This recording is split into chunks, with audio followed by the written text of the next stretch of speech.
All right, we are on romanticism. We're on chapter 20. I think current module 13 is how we're currently configured for the for a summer humanities class. Okay, so I want to keep. We just have one reading question this time. You're going to sum up the movement in your own words using some evidence from the chapter and this screencast. So just a little bit, like most things this semester. Remember, this whole course, chili sampler platter, it's we're covering a lot of ground, breadth over depth. And so also really, I pointed this out at times, but think about some of the things that I say just will not hold up under closer scrutiny.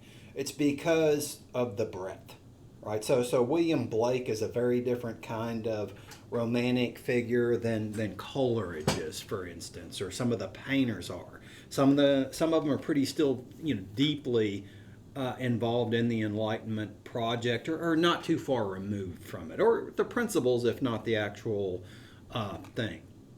Okay, so I want to keep big picture here, and so I'm going to use the word zeitgeist. So something is going on at the time. I'm going to use the year 1798 just because this is traditionally, in English circles anyway, when we ascribe the Enlightenment is when the lyrical ballads by Wordsworth and Coleridge are published. For painting, it's a little bit earlier. So if you take an art class, they might want to put an earlier date to it. But it's the writers who start formulating, the rationale much later. It's not we do not cross a line in 1798. It's only in retrospect when they're older and when some of the newer writers, painters, and so on in this at the time what was kind of an outlier style. People look back and say, well, this was we kicked off something around this time. But it's like I'm not a scientist, but the chemistry people have a term. It's called supersaturated, and I think I'm not getting this wrong, but I may be.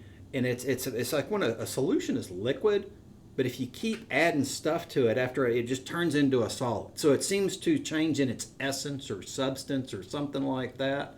That's sort of what happens with Romanticism. And what I am going to contend, as opposed to like what other people may not believe this to be the case, like we don't really stop once we start thinking romantically. Although we have other movements. We're going to talk about modernism, a little bit about postmodernism, into contemporary scene and all of that. We try to put names to these, but some of the stuff we don't leave behind. And so on the previous screencast, I had a picture of Jim Morrison, who y'all are probably too young to know, but who was the lead singer for The Doors in the 60s. Well, that's not in this time period we're about to discuss, but he very much has that kind of romantic mindset about how to produce art in the case of the Doors. And this is a new thing. Historically, this is still very new, but it doesn't really seem odd to us because we all grew up with it. So I'm going to try to keep this more at the 30,000 feet level and try to point out things that we may not have thought about. And so I kicked this off before with the example of in the pre-Enlightenment screencast with the example of my buddy, or maybe some of y'all's buddies when you were in high school, about he's going to learn to play guitar, but he's not going to take lessons because he's going to keep it real and all this. Well, this idea that you have something in the interior, right? This is something the Romantics are really going to highlight, right? They're going to try to get to like you have some kind of essence that's always been in you, that this is what who you really are, and we need to break it out. There is a certain amount of truth to this, right? Even if you just take, some people are just better at picking up a musical instrument than other people, right? That doesn't mean that there's necessarily an essence there. Like it's maybe you just have a predisposition toward it, right? But notice how that there is kind of a dark side to this. So either you have it or you don't, right? And so that's not a healthy way to think about just about any pursuit basically. I mean, people have natural inclinations, but you're not necessarily a searing genius at something, and then you just don't bother if you aren't a searing genius at it. By the way, we have lots of examples about how people try at something for decades and then become really great at it later on in their life, and things such as that. But it's also there's a kind of elitism to behind this idea that we have all adopted. We all tend to think we were all familiar with the kind of movie where maybe it's about a writer, and it's really a lot more about some kind of crazy life that the writer is leading, because this is what, of course, produces the artistic creation. That's just a lie.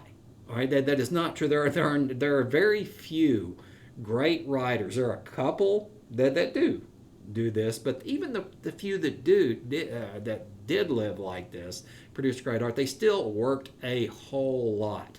So maybe if you even take something like the Rolling Stones, for instance, now, so we'll switch it back to music.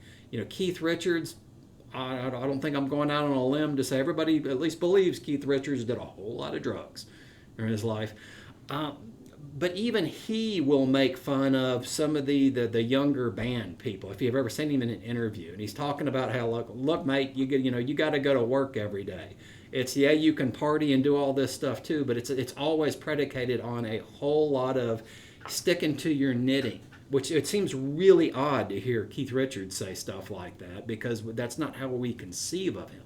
That's what they do. The Beatles, for example, before they even became popular in the 60s, did something like, I think it was 17,000 hours worth of touring in Europe as under all sorts of different names, and were nobodies before they hit it big in America. So going back to the writer movie, just about all writers wake up every day and write.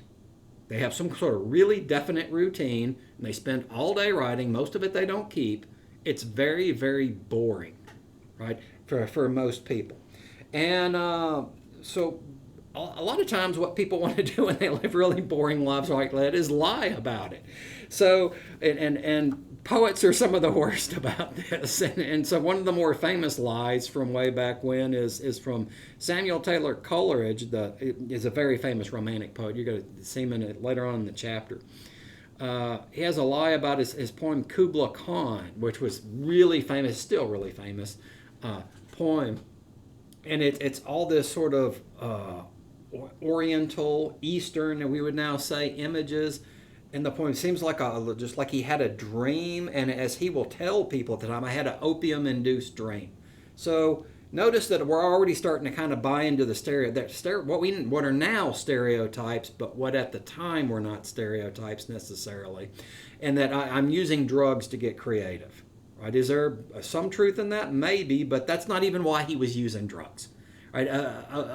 Coleridge was he was addicted to laudanum, which is a sort of opium people would put in their teas and other drinks, because he had rheumatoid arthritis. Still, some of you may know some people with rheumatoid arthritis, debilitating diseases. The doctors who prescribed most of this stuff at the time had no idea how what the kind of the long-term implications were of prescribing opium for people. And Coleridge became an addict, right? So, but no, he's not telling you that part of it. And he's like, well, this is what helped me to produce the poem, right? And I was in the middle of it, and it kind of breaks off abruptly. He said, no, I was in essence, my soul was communing with something that was higher and more creative.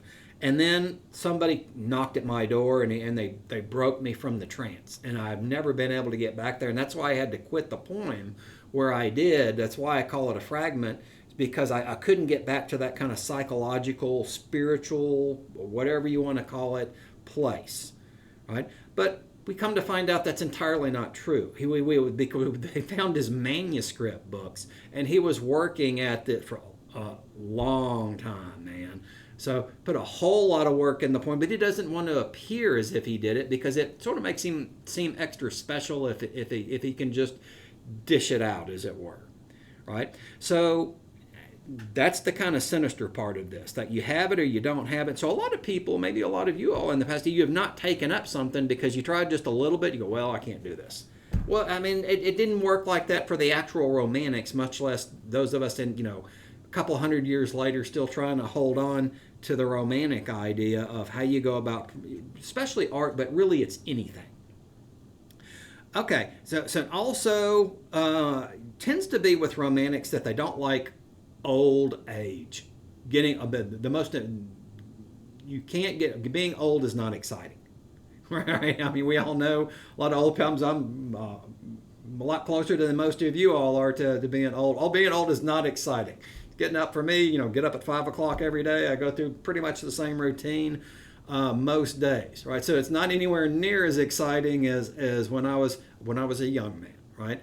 Well, the same sort of the Romantics who are writing about this time, just that they hate anything that's sort of approaching boredom. That's the worst possible thing ever for you to get bored, right? So they tend to, we say we're going to like primal things, right? So therefore nature, right? So especially storms, being out in the country, when a lot of these writers are actually living in the city, it becomes the mental idea of being on a farm in the country kind of takes on the romantic, in that sense, a pejorative or bad use, the not real sense of, nobody, probably even a lot of you all, there really aren't a whole lot of these in Texas, right? Like actual farms. What I mean by an actual farm is like when I was in Kentucky, the way one my grandfather would have, where everything goes into something else. There are none of these, vast clear cut stretches where you're having winter wheat and then corn and then something you need a combine for,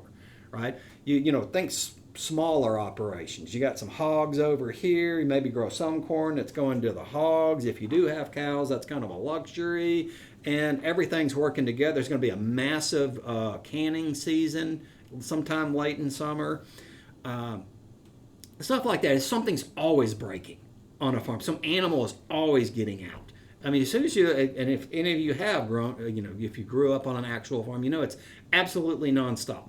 As soon as, and sometimes you wake up in the morning, you're going to wake up before dawn, you're going to get out there, feed the critters, clean up some stuff and all of that. And it does not stop until the sun goes down, and really not even then sometimes, right? Well, romantic people aren't really thinking about that. They're thinking like, hey, it would be great to be out in nature, sort of close to the calm. So I'm giving the bad side here just because this is in our water. There are some great romantic poets, writers, Beethoven, and all of that. This is a great movement, but we tend to get a little bit too caught up in it, as it were. Okay, and so we sort of think modernity, in a sense, in the good use of the word modernity, starts here. So I'm going to point out a couple of other things along the way. Baudelaire is a big figure. I want to get through one of the ways that we misunderstand Darwin. I think we misunderstand what Darwin was talking about largely because it comes from, I think we get it from movies. And so we say the survival of the fittest, as if like you're the chief predator, you get to be the big man on the block, or you get to control corporate America or something like that, and you just kill or be killed and all that sort of stuff. That's not what Darwin was talking about at all. Right? Matter of fact, if you look around there, that doesn't really seem to work over time. It usually is, the phrase would be better served if it was put forward to be the most adaptable. Right? So, for example, everybody loves and obsessed with the large cats. So lions in Africa, and you got the tigers in Asia and all that. There are very few tigers and lions in the world. Right? There's way more feral cats, for example, running around. So what's actually been more successful? Well, at some point in the past, right, the smaller cats can eat smaller things like mice, right, or small birds, insects, stuff like that. That's turned out to be a lot better strategy over the long term. So I just wanted to point that out while we're here. We are not in this chapter, but in the next one, this is going to follow from Romanticism, with Sigmund Freud. The idea that there is something in your brain, a subconscious, that you can get at with truths, right? People didn't used to think like that before. So, let me give you this example. So we, long time ago, we were kicking off with some parts of Genesis. We were really more on Abraham, but let's go back to Joseph. right? Joseph in Genesis. Joseph was, as you can recall from your Sunday school classes, he was doubly blessed, right? So he's on the one hand, he can receive dreams from God. It's like he's an empty vessel. He's blessed because God stuffs the dream in it. But also, the second blessing was that he could interpret his own dreams, because it didn't necessarily work like that all the time. Other people may be able to interpret, but they don't dream, and so on. So, but that's how Joseph worked. That's how people conceived of people at the time, as kind of vessels, and other things gave them, meaning, as it were. In the case with Joseph, the blessing from God. Right? It could be like in the Middle Ages, like what gives me meaning? Well, I'm a part of the Catholic Church, right? I'm a part of my community and all that sort of stuff. The idea of thinking about like I'm, first of all, that I am important enough as a smart farmer with a small farm, outskirts of a very small town in the middle of what we would now call France, somewhere in the Middle Ages, would be important enough to have a subconscious that that wouldn't occur to them. Right? You go talk to a priest if you have a problem, like your local priest who's been there your whole life. You're going to be somebody after him, and so on. Right? So the idea, people are becoming a lot more important in this romantic time set on. So it's not, Freud was wrong about a lot of things. He thought most things came down to sex and all that. That's not necessarily true. But why Freud is really important is it's not because he had these ideas. It's that he got us to look at things differently. Right, that's why Freud was sort of a major turn, Freudian thought was, for all of Western civilization, in a sense. All right, and so, like we said, we don't want to get old, right? So we're obsessed with things like what's the most romantic death?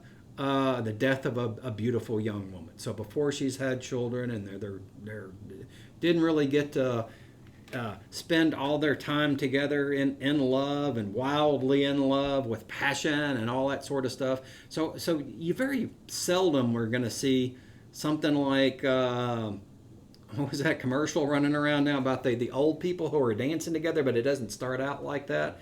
It starts out as when they were young people, like in the late 50s or early 60s, and they're dancing to Only Have Eyes for You, right? And then the old guy says, Google, play our favorite song. You're not going to see stuff like that in romanticism. All right. And so so emotions over reason, of course, escapism at the time, right? So we romantics tend to want to, the whole movement, it seems to kind of want to get away from what's actually around them. A lot of romantic figures, remember, are in these large cities. Most of these large cities, just to have a large city, by the way, all of this is predicated off of the same thing that I was postulating before, off of the Enlightenment ideals. And so one of the things that would seem to go against what I'm saying about, well, Davis, we came up with sewage systems. It says in this chapter 20, the romantic year, well, not really. Really, we came up with it before, but the scale of sewage systems, right, really takes off in these kind of periods. But why we came up with sewage systems in the first place is a very enlightened sort of way of looking at things. How are we going to get rid of waste stuff? And although you laugh at this, like most things from the Enlightenment, if just about any one of these major things stop, life as you know it ceases to be. So, like, just because I was just on sewage, can you imagine if, like, for whatever reason, all the sewage systems in Grayson County just stopped? Texas, all the U.S. just stopped. Well, the whole world is going to end up stopping, right? Because all of a sudden, things that we thought we had gotten rid of, like, cholera, typhoid, a whole host of other diseases, all of a sudden not just going to come back, they're going to take out massive sections of the populations. Right, and that's not, and some of you, I don't know if you remember this from the 2008, 2009 time period, but that was one of the situations where we thought the way we put together financial institutions was a direct result of the Enlightenment. As a matter of fact, how America was founded with has to deal with the kind of contracts some of the people were on to come start companies over in America. All of this is an Enlightenment kind of idea. And so when the banking system started coming apart, wow, that's the everything. But they were seriously worried about, pretty soon gas trucks don't run because everything is so tied together. But nobody can come out and say this or could say it at the time because then they're worried that it's all going to stop. And what's all going to stop? Like everything as you know it, right? I mean, it was very, very serious back in that. That's why they were throwing just trillions of dollars at the problem. So it's kind of like, the analogy I always give is it's like if you have an old F-150 or something, you got to keep some oil in the engine, right? And then you can always fix the engine, right? But if the engine seizes, you're in big trouble. You're probably just done, right? All right, and I think that will be enough for this one. Just stay on this big picture type thing. If you notice, I used to have a kind of a cool exercise we're not doing this time where we would compare and contrast.